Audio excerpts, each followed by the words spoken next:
Welcome to Mafia True Crime Stories, where every silence hides a secret. Here, we don't glorify crime, we unmask it.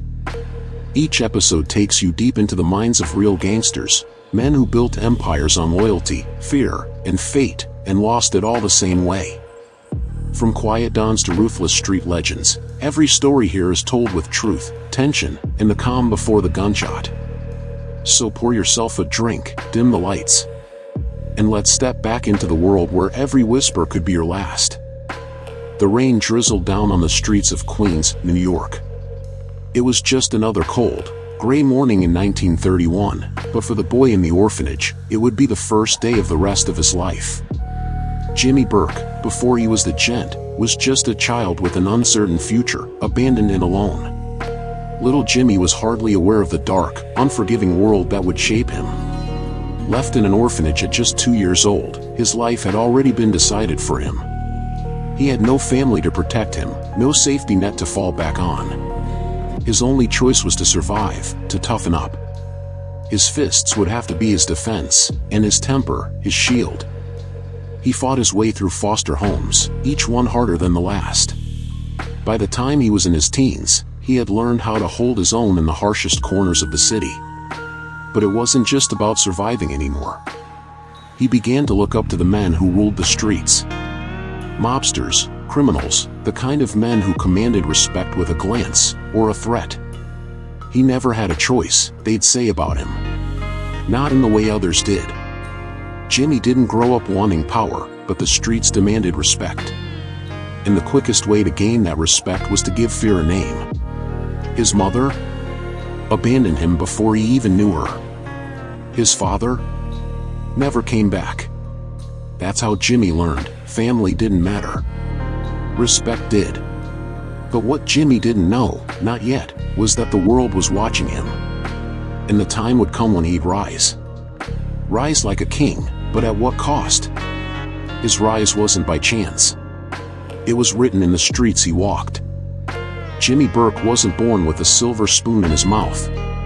In fact, he wasn't born with much at all. Growing up in the shadows of New York, he quickly learned that the world didn't care about his survival. It only cared about what you could take, and who you could become. As a teenager, Jimmy's rough edges began to show. He didn't shy away from trouble, he walked straight into it. The streets had their own set of rules, ones he could understand. Loyalty became his currency. And once he understood that, everything changed. He started working with men like Dominic Serio, a well-known mobster in Queens.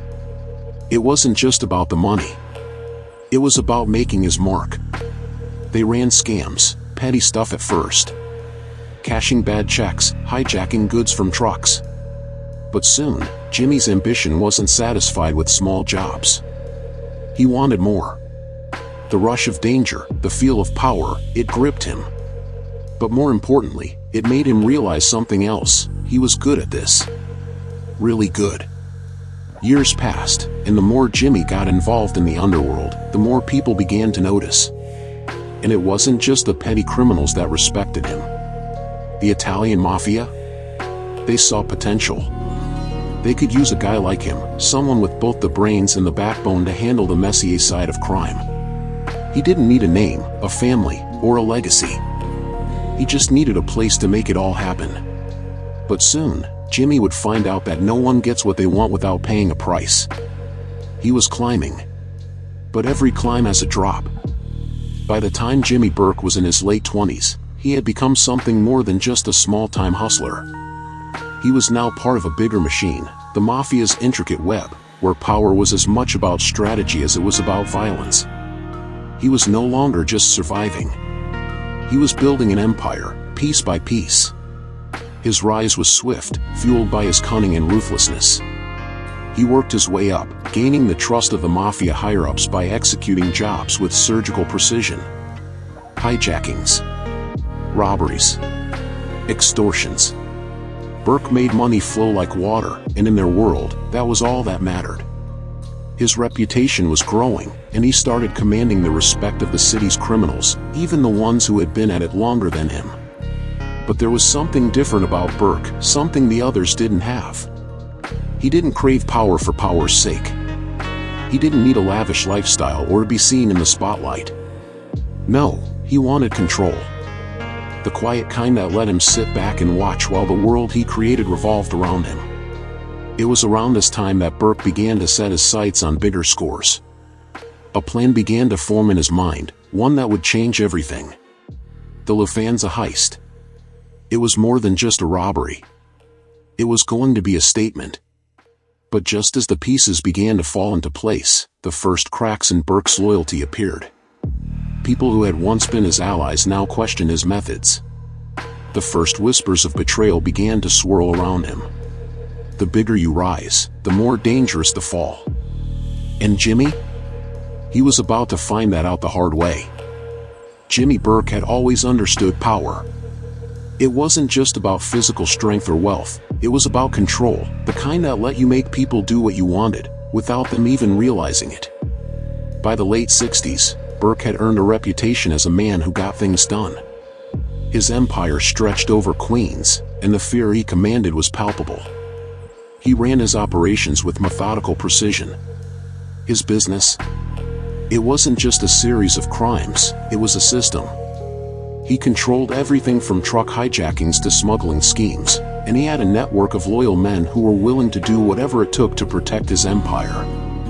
At his side, his trusted crew, including Tommy DeSimone and Henry Hill, worked the streets and made sure the flow of money never stopped. Burke was the kind of man who gave orders with a calm voice, never rushing. His dominance wasn't loud, it was silent, a looming presence in the background. He had built this world, and no one dared to challenge it. But Jimmy was also calculating. He made sure his men were well taken care of, keeping them loyal with rewards and respect. He never left anyone behind, and in his eyes, that was the way it should be. A gangster who didn't take care of his people was no better than a rat. But what was the cost of this control? What would it take for Jimmy Burke to maintain his grip? I built this empire, piece by piece. But every piece had its price. And as he looked around at the men who surrounded him, he realized he couldn't afford to trust anyone forever. The cracks were beginning to show. The cracks in Jimmy Burke's world started small. It was in the way people began to look at him. At first, it was subtle, a hesitant glance here, a quiet whisper there. But Jimmy didn't miss anything. He never did. He had built his empire on loyalty, but loyalty was a fragile thing, especially when money was involved. One of the first signs came from within his own crew. Henry Hill, a close associate and someone Jimmy had brought in, was getting more ambitious. It wasn't overt at first, just the little things, the way Henry spoke about making moves, about running his own operations. Jimmy could sense the shift. Henry's loyalty, once rock solid, was beginning to fray. Then there was Tommy DeSimone. Tommy was a wild card, unpredictable and dangerous. His loyalty was fierce, but in the Mafia world, that kind of loyalty often meant violence. Burke had always known how to keep Tommy in check, until the day that Tommy's temper got the best of him, and Burke had to step in to remind him who was really in charge. The Mafia world was changing, too. The Italian families, particularly the Lucchese family, were becoming more watchful. They saw Jimmy as a valuable asset, but they also saw his rise as a potential threat. And when the Mafia feels threatened, betrayal is never far behind. Jimmy knew the game. He'd played it long enough. But he also knew that power didn't come without a price. The more he rose, the more enemies he made, both inside his crew and out. Betrayal doesn't knock. It slips in when you're not paying attention. And Burke was about to learn just how deep those betrayals went. The pressure was mounting. The FBI was closing in, and they knew more about Jimmy Burke than he had ever wanted to admit. The more successful you became, the more eyes were on you. And for someone like Jimmy, who had always kept his operations smooth and silent, the weight of constant surveillance began to wear on him. It wasn't just the feds that he had to worry about anymore. The paranoia was creeping in from every angle. He could feel it in the air, the tension, the whisper of footsteps behind him, the slight glances his crew exchanged when they thought he wasn't looking. loyalty, once the foundation of his empire, was starting to rot from within. Henry Hill, his closest ally, was becoming more distant. There were times Jimmy caught him looking at him with something darker than respect in his eyes. It wasn't outright defiance, not yet. But the silence spoke louder than any words ever could. Every phone call Jimmy made, every meeting he had, was under watch. The feds had informants everywhere, even at JFK Airport, where Jimmy had done some of his most notorious work. It was only a matter of time before someone cracked, and Jimmy knew that if they got too close, he would lose everything. His reputation. His power. His freedom. That was the thing about being a gangster. The law didn't need to catch you, someone you trusted would eventually do the job for them. He kept his cool, though. When the pressure mounted, Jimmy was always the calmest man in the room. It was how he survived. But underneath it all, he knew one thing for sure: the walls were closing in. There's no such thing as a clean getaway. Someone always pays the price. And the price?